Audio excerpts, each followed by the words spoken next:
Warning: this video contains material that some may find disturbing. What's a work-related accident that still haunts you to this day? I used to be a wedding caterer. While the bride and groom were going to cut the cake, it started to fall off the table as they were both trying to catch this ridiculously huge thing. The bride slipped and fell into a pyramid of wine glasses on a fold-out table behind her. The table collapsed, and a wine glass stem pierced her neck. I've never seen so much blood in my life.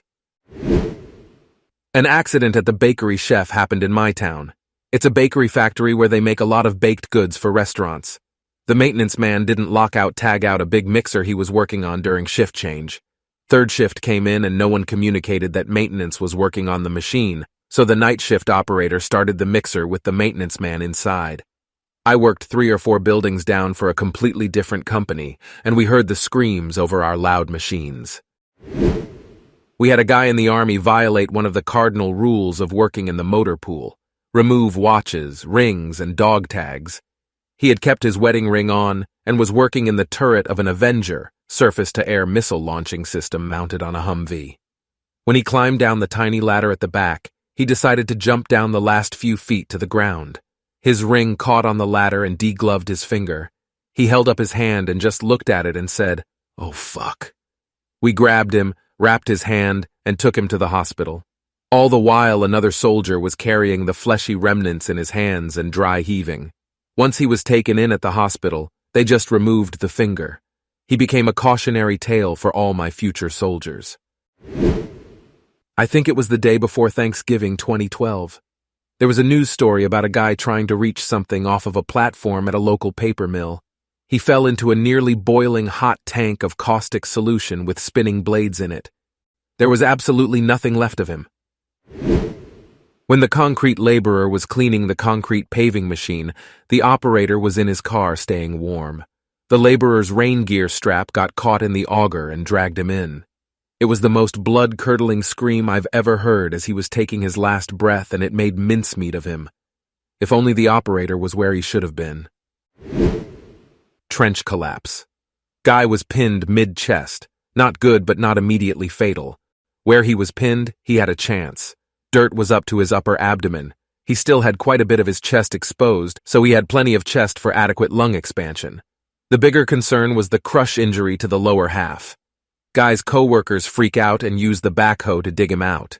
They ended up catching him with the teeth on the bucket, essentially cutting him in half. The guy on the backhoe was his brother. The dude would have probably been all right had they rescued him the right way. I worked at a factory that dealt with sprinkler systems. I watched a man use a plasma cutter on a 12-inch pipe while his tinted glasses were on top of his head. A flash from the plasma cutter melted his contact lens into his eyeball. In an impulsive panic, I watched him try to pull out the contact lens that brought his cornea along with it. It was the loudest I'd ever heard a grown man scream. It happened 14 years ago, and it still gets me. I'm a scuba instructor. One of the first courses I ever taught was to a family of 3 on a lake. On the final dive of the course, the father had a sudden cardiac arrest at about 16 meters underwater. I surfaced with him and began performing rescue breaths while towing him back to shore. His wife and son began to panic. He was obese, and despite being strong for my size, I really struggled to get him out of the water and tore my lat in the process. His wife and son were too distraught to help.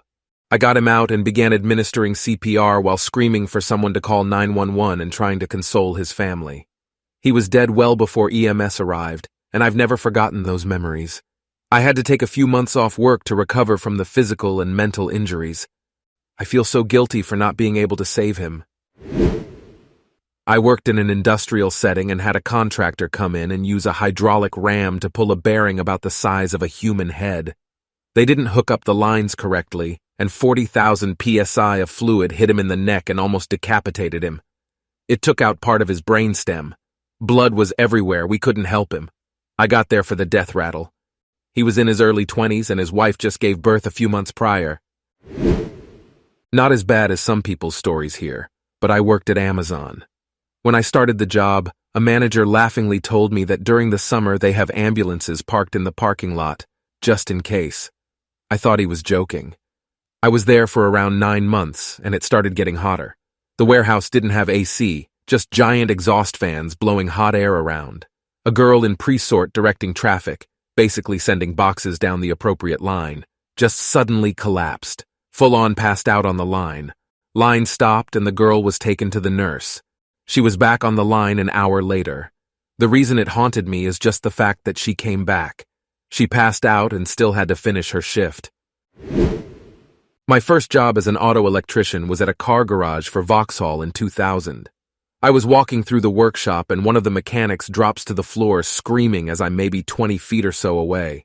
His right hand had smoke around it and he was trying to get his overalls off while yelling for help.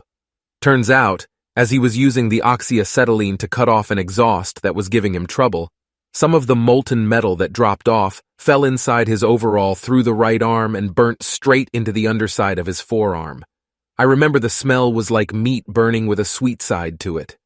As he's trying to get the overalls off, the material has fused to this bubbling like gooey hole on his arm, and when he tried to get them off, it must have caused him even more pain. He was writhing around, which made it very hard for us to try and help. It unfortunately got much worse though. He couldn't work as a mechanic anymore because the molten stuff had burned deep into his forearm and it stopped him from being able to move some of his fingers.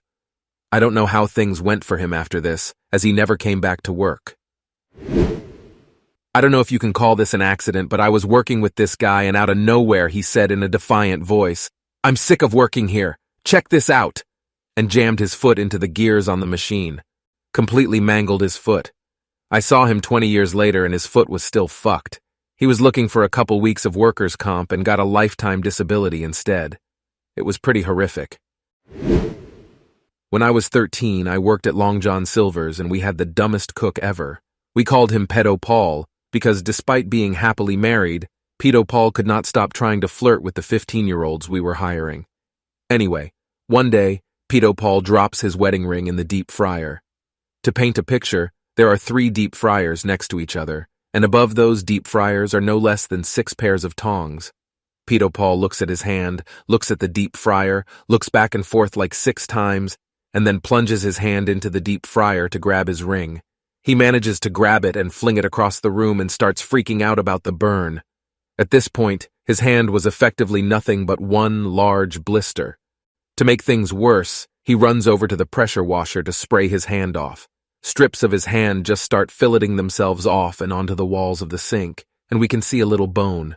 He passes out from the pain, cracks his head on the sink, and we call the ambulance. We don't actually know where his wedding ring ended up. And that concludes the most jaw-dropping work-related accidents shared by the Reddit community. We hope you've learned a thing or two about workplace safety. If you want more intriguing content like this, give us a like, hit that subscribe button, and ring the notification bell. This is Reddit Story Hour. Stay curious, stay kind, and see you in the next video.